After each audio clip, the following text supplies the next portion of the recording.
Okay, so it's going real good. I was able to take some twist out of one, move one over a little bit, and now I'm to another one that's a little twisted.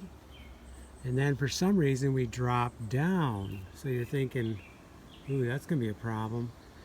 Not really. I mean, if I look at this one right here, it looks like it's up a little bit on this end. So that's the beauty of doing the tails, is it's a chance to kind of equilibrate everything. And with the pipe clamp, you can move things over, you can move things up, you can twist.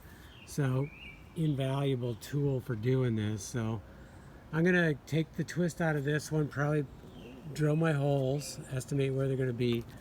I think we're pretty straight, so I don't think I have to move side to side.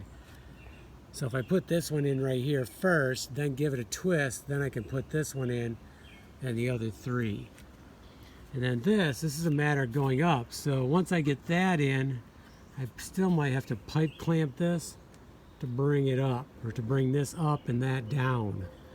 And then once I get that one, then a little bit more and I'll have that one.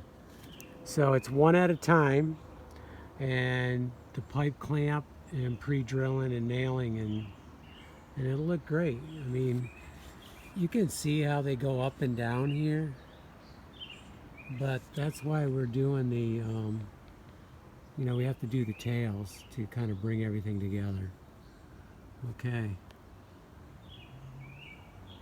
let's get working on it again.